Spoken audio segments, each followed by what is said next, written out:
Assalamualaikum warahmatullahi wabarakatuh. Sobatku sekalian, peminat channel Peci Miring. Ini baru Peci Miring tuh begini. Gini, moga-moga teman-temanku, sobat-sobatku selalu sehat, selalu mendapat rahmat dan lindungan Allah Subhanahu wa taala. Dan semoga dalam menjalani hari-hari ke depan, perjalanan masih panjang, perjalanan butuh perjuangan. Begitu kira-kira. Saya tidak tahu kenapa ya, masih tertarik membahas Anies Rashid Baswedan. Memang saya menulis buku tentang Anies Baswedan dan sudah diterbitkan di bulan-bulan ini. Alhamdulillah banyak pembelinya, banyak. Mungkin orang penasaran siapa sih sebenarnya Anies Baswedan. Kali ini saya memberi judul tantangan berat jika Anies Baswedan terpilih menjadi presiden, khususnya di bidang hukum. Jadi warisan Bapak Joko Widodo ini yang sangat-sangat berat harus dilalui oleh presiden berikutnya, siapapun presidennya, dan termasuk Anies Baswedan, adalah soal hukum, persoalan keadilan. Kenapa? Ya mohon dipahami dan dimaklumi, ketika orang berurusan dengan hukum, sementara para penegak hukum, polisi, hakim, jaksa, lawyer, pengacara, itu belum memenuhi kaidah-kaidah dalam menegakkan profesi mereka, maka kita masyarakat ini menjadi benar-benar nasibnya, boleh saya bilang, sial. Saya sendiri sajalah contohnya. Saya yang orang, bukan berarti bodoh, tetapi saya yang orang perguruan tinggi saja, maksudnya orang lulusan dari perguruan tinggi saja masih bisa dalam tanda kutip dibodohin, masih bisa dikadalin, masih bisa pokoknya diperlakukan seolah-olah saya ini orang bodoh, orang goblok, orang tidak mengerti hukum. Contohnya ketika saya mengalami kerugian akibat penipuan, kemudian saya lapor kepada aparat penegak hukum. Lucu juga, saya harus disuruh mencari sendiri orang yang menipu saya itu. Satu, kalau tidak, maka saya harus menyediakan anggaran dana untuk mencari penipu itu. Jadi si aparat penegak hukum ini minta nyindir-nyindir, ya kan anggaran kami terbatas mas, jadi gak cukup kalau untuk bla bla bla bla bla bla gitu. Intinya ya nggak tahu kalau misalnya saya kasih duit, apakah dicari apa enggak, saya nggak tahu juga. Benar-benar dicari nggak penipu itu, benar-benar mau ditangkap enggak. Ini baru satu contoh saudara-saudara. Jadi saya mengalami kerugian akibat ditipu orang dan penipunya jelas, rumahnya jelas, tempatnya jelas, tapi giliran kita lapor, kita sendiri yang suruh menangkapnya, dalam tanda kutip tuh begini. Ya sana aja Pak, datangi di mana, kalau udah ketemu diajak ngobrol atau diajak ke kantor polisi. Ya kan lucu kalau caranya begini. Sebagai aparat dibayar, dibiayai oleh negara, oleh pajak rakyat, tetapi giliran untuk bekerja seperti ini masih minta ke kita, masyarakat. Ini baru satu contoh kecil. Saya saja yang orang alumni dari sebuah perguruan tinggi masih bisa diminta seperti itu. Tentu karena saya paham aturannya, saya tidak mau lah. Ya sudah, sekarang kita ambangkan. Jadi masalah itu katanya kasus pelaporan, kita bikin LP di kepolisian itu katanya berlaku 12 tahun. Ya sudah. Saya tunggu. Yang penting saya sudah lapor, saya tunggu sampai kapan itu penjahat itu bisa penipu itu bisa ditangkap. Saya membayangkan kalau saudara-saudara kita yang di kampung-kampung, yang di desa-desa, yang tidak sekolah, yang sekolahnya juga hanya sampai SD, SMP, nggak sampai SMA misalnya. Bagaimana kalau mereka punya kasus hukum, kemudian lapor ke aparat? Apa yang terjadi? Saya kira banyak peradilan sesat di sana. Masyarakat juga mohon maaf, banyak dimintai duit. Karena ini sudah umum gitu masalahnya. Kalau nggak umum, maksudnya umum tuh banyak diketahui orang gitu. Jadi image di masyarakat itu begitu. Nah, bagaimana cara menghilangkan image ini? Ya monggo Pak Kapolri yang bilang kalau ada yang masalah di aparat kami maka akan saya penggal kepalanya. Artinya mau ini dari kepalanya. Persoalannya itu mau diselesaikan dari kepalanya, tapi nyatanya sampai hari ini juga masih ada. Ya oknum sih gitu. Tapi mau seberapa banyak oknum itu baru satu ya. Belum nanti jaksanya, belum nanti hakimnya, belum nanti lawyernya.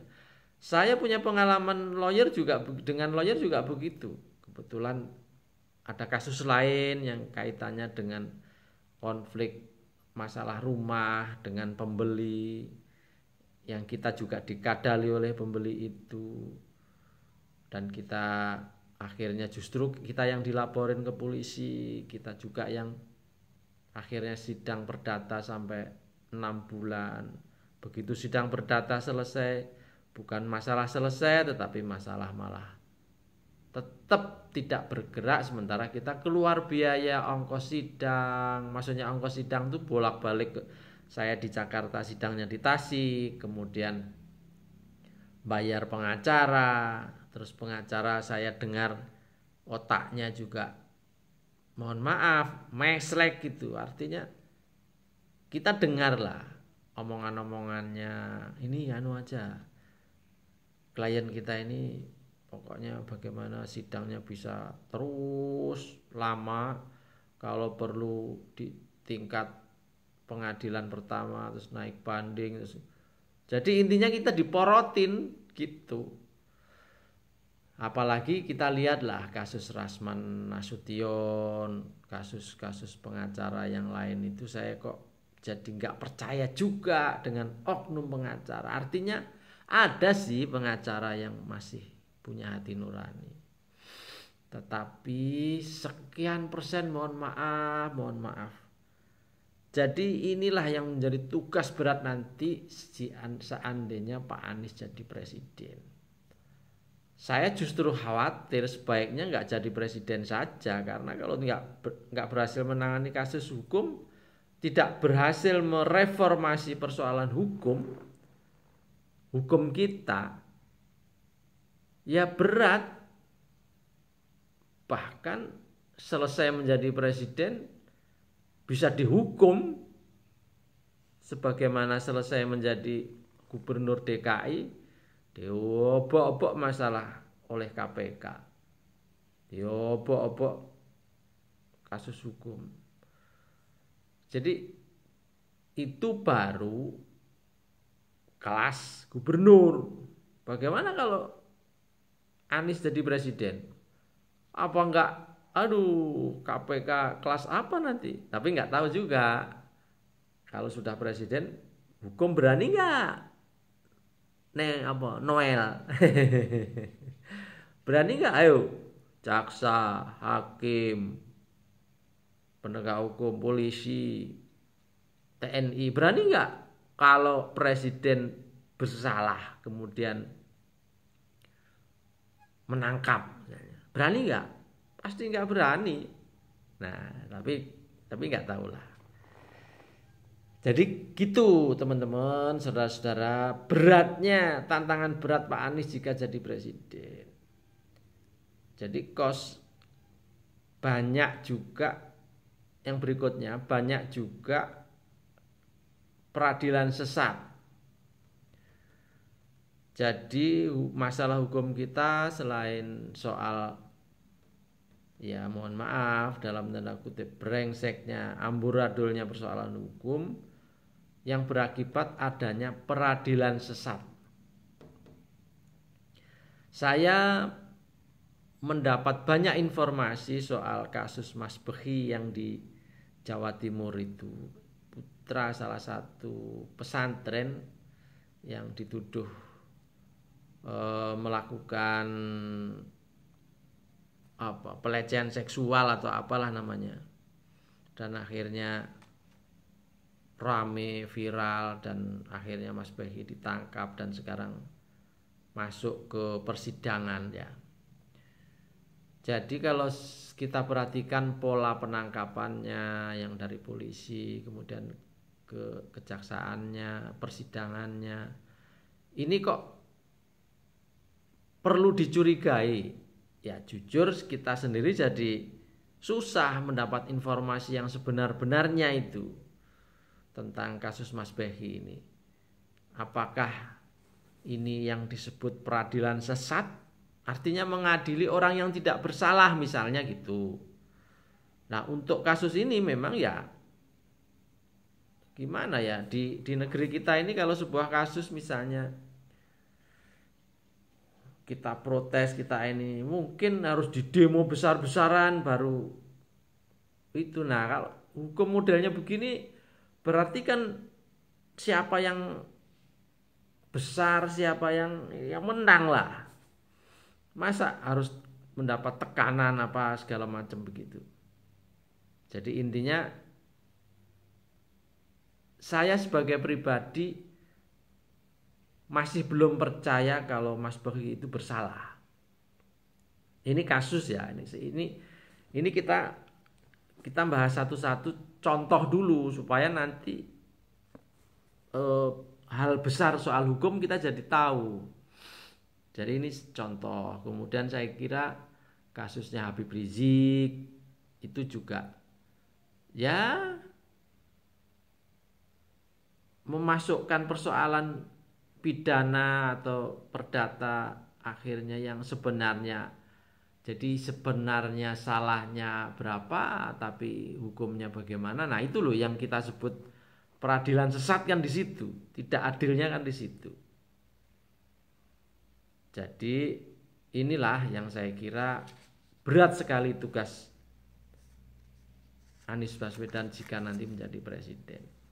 Yang berikutnya, soal mindset masyarakat di bidang hukum juga masih banyak yang salah. Jadi ada beberapa tayangan YouTube ya, mungkin yang KBN Nusantara itu loh, yang orang ngapak gitu. Saya sering melihat itu kok logika berpikirnya itu pengennya orang lain itu dihukum aja itu. Orang lain yang tidak sepaham dengan dia itu dihukum. Gimana kalau memahami negara seperti ini? Bagaimana memahami hukum seperti ini? Kacau lah hidup kita. Ibarat gak suka sama tetangga sebelah sana, terus dia ngomong, ngoceh, gak karu-karuan, tuh dihukum aja tuh. Loh, piye?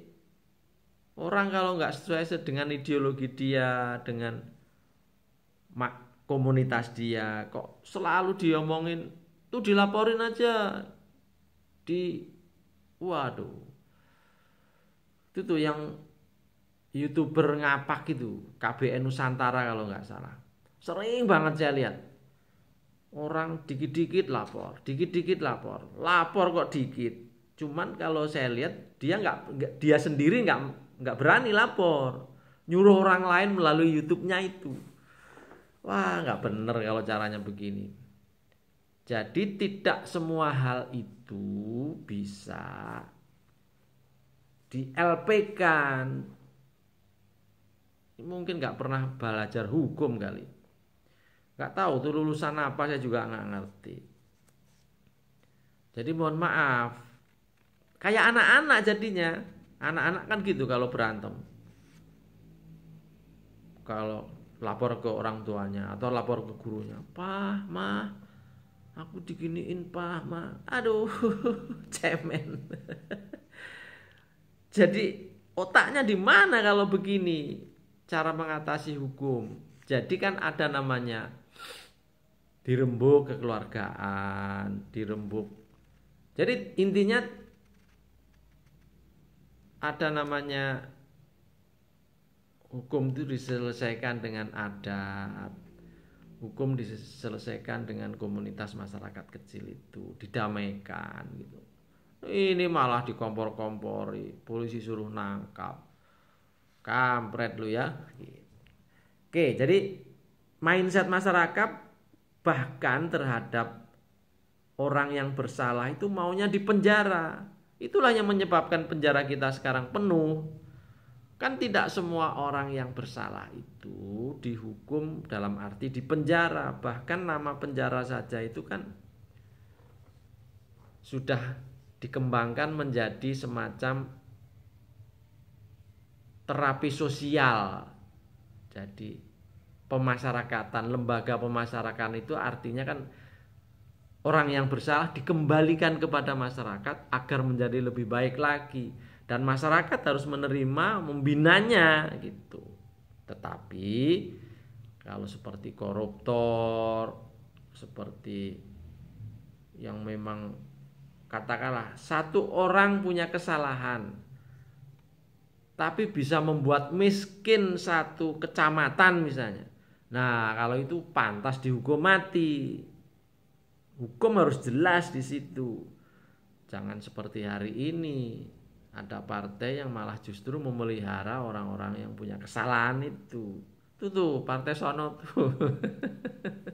Partai yang suka nyeruduk-nyeruduk itu. Jadi gitu.